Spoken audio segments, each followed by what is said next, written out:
जय श्री कृष्णा दोस्तों। करवा चौथ का व्रत पति की लंबी आयु और सुखी दाम्पत्य जीवन के लिए रखा जाता है। यह व्रत हर साल कार्तिक महीने के कृष्ण पक्ष की चतुर्थी तिथि को होता है। इस दिन सुहागन महिलाएं और जिनका विवाह होने वाला है वे युवतियां निर्जला व्रत रखती हैं। व्रत के दौरान अन्न जल का त्याग करते हैं।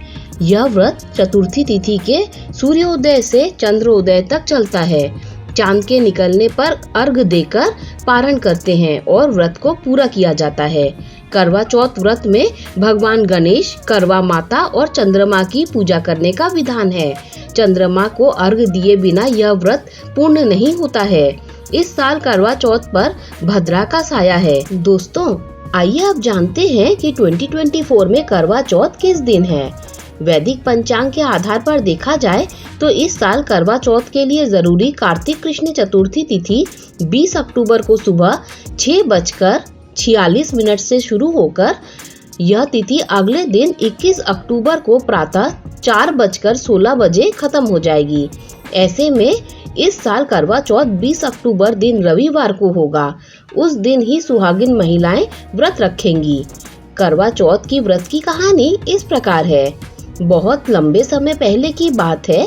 एक साहूकार के 7 बेटे और उनकी एक बहन करवा थी। सभी सातों भाई अपनी बहन से बहुत प्यार करते थे, यहाँ तक कि वे पहले उसे खाना खिलाते थे, बाद में स्वयं खाते थे। एक बार उनकी बहन ससुराल से मायके आई हुई थी। शाम को भाई अपना व्यापार व्यवसाय बंद करके घर आए तो देखा उनकी बहन बहुत व्याकुल थी।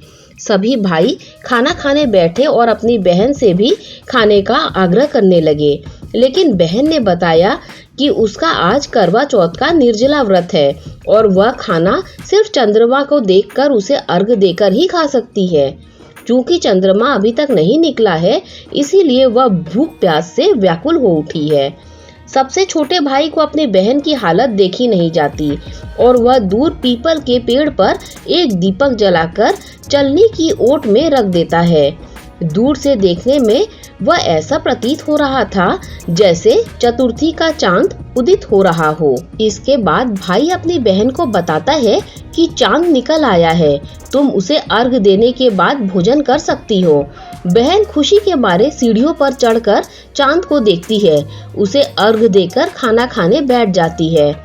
वह पहला टुकड़ा मुंह में डालती है तो उसे छींक आ जाती है। दूसरा टुकड़ा डालती है तो उसमें बाल निकल आता है और जैसे ही तीसरा टुकड़ा मुंह में डालने की कोशिश करती है तो उसके पति की मृत्यु का समाचार उसे मिलता है।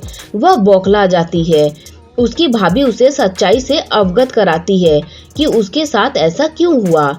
करवा चौथ का व्रत गलत तरीके से टूटने के कारण देवता उससे नाराज हो गए हैं और उन्होंने ऐसा किया है। सच्चाई जानने के बाद करवा निश्चय करती है कि वह अपने पति का अंतिम संस्कार नहीं होने देगी और अपने सतीत्व से उसे पुनर्जीवन दिलाकर रहेगी। वह पूरे 1 साल तक अपने पति के शव के पास बैठी रहती है, उसकी देखभाल करती है। उसके ऊपर उगने वाली सुईनुमा घास को वह एकत्रित करती जाती है। 1 साल बाद फिर करवा चौथ का दिन आता है। सभी भाभियां करवा चौथ का व्रत रखती हैं। जब भाभियां उससे आशीर्वाद लेने आती हैं तो वह प्रत्येक भाभी से यम सुई ले लो, पिया सुई दे दो, मुझे भी अपनी जैसी सुहागिन बना दो, ऐसा आग्रह करती है। लेकिन हर बार भाभी उसे अलग भाभी से आग्रह करने का कहकर चली जाती है। इस प्रकार जब 6ठे नंबर की भाभी आती है तो करवा उससे भी यही बात दोहराती है। यह भाभी उसे बताती है कि चूंकि सबसे छोटे भाई की वजह से उसका व्रत टूटा था, अतः उसकी पत्नी में ही शक्ति है कि वह तुम्हारे पति को दोबारा जीवित कर सकती है। इसीलिए जब वह आए तो तुम उसे पकड़ लेना और जब तक वह तुम्हारे पति को जिंदा न कर दे उसे नहीं छोड़ना। ऐसा कहकर वह चली जाती है। सबसे अंत में छोटी भाभी आती है। करवा उनसे भी सुहागिन बनने का आग्रह करती है, लेकिन वह टाल मटोली करने लगती है। इसे देख करवा उन्हें जोर से पकड़ लेती है और अपने सुहाग को जिंदा करने के लिए कहती है। भाभी उससे छुड़ाने के लिए नोचती है, खसोटती है, लेकिन करवा नहीं छोड़ती है। अंत में उसकी तपस्या को देख भाभी पसीज जाती है और अपनी छोटी उंगली को चीरकर उसमें से अमृत उसके पति के मुंह में डाल देती है।